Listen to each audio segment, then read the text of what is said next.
Well, let's talk about faithfulness. If there's anything that every couple wants when they stand in front of me, in front of a pastor, just to have this other person be faithful to them.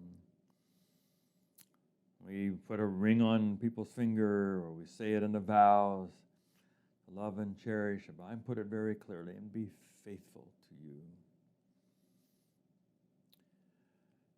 Again, we have a Bible text that talks about it. It's fire law.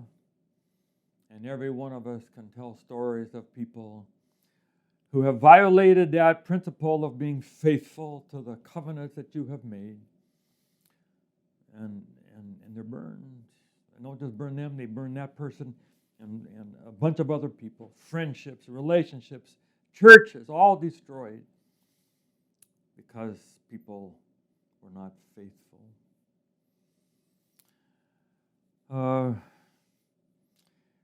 It's just something that God built into the system.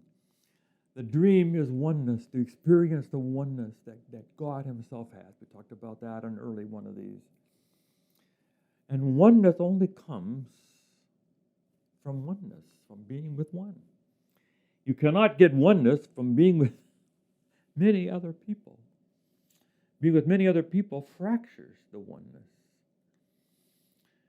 And you may say, no one gets hurt in this little affair, but do you know anybody that hasn't been hurt? Tiger Woods, no one's hurt. Bill Cosby, Jesse Jackson, John Kennedy, all these people, all the Me Too people, no one's hurt. And I have pastored such heart-wrenching stories. Every pastor has.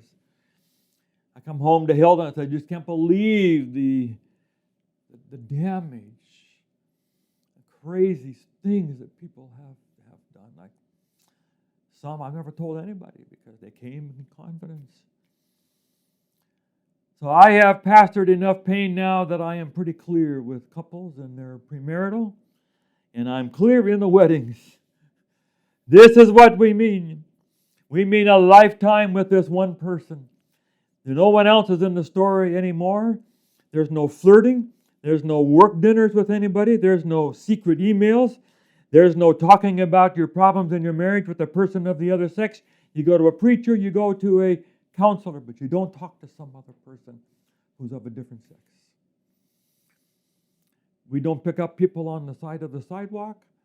We don't travel across on airplanes with people from work. There's just some rules we follow. And I have had those things come around me. I've had a lady come to see me who had had multiple affairs. She'd been with elders and with pastors, been married to a pastor, and she's hurt. And I said, boy, I can see where people get in trouble. You want to make them feel better, and so pretty soon something happens. I said, I will never see you alone again. Never. And she's doing okay. She got rebaptized, and she got remarried, and she's okay. I'm thankful. She cleaned up her life. But I wasn't going to be number 10 on her list. We have to follow these rules to make it really almost impossible for that to happen. And obviously then you have to affair-proof your own marriage. You have to be sure that your marriage is working and that you have deep commitment and you're giving your best to the marriage so that you deserve faithfulness and people are committed to each other. That's the power of vows, the vows that tie you through. Lewis Smedes have a wedding sermon where he talks about that. When you have difficult days and it's hot or the baby's crying or you don't have enough money or, they're just the stresses of life. And there's no choice of looking elsewhere. Because you made a promise to say, I'll never do that. I will never hurt you. I can be on the other side of the world. In a couple of weeks, I'll be in Philippines for a month.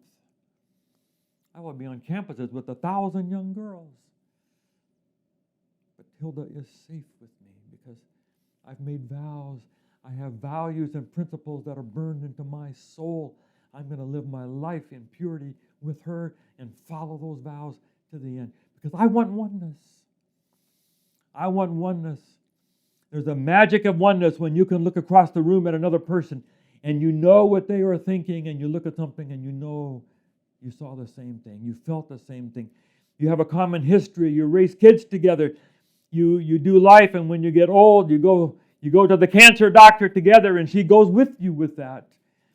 And she hugs you, and she knows that we only have a few years together, and we're going to grow old together, and we're committed to that, even when it's hard.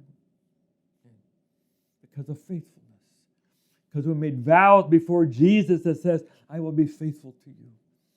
And I will not hurt you. I will not scare you. You don't have to wonder if I'm coming home. I don't have to wonder where your car is or where you are. We don't have to worry.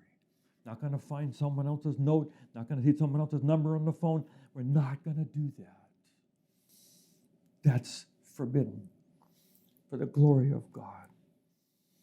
The God who was faithful to us, may we be faithful to Him and to each other and not stain the name of Christ or our relationships by violating that counsel in any way. May we be good at being faithful. This is Spotlight.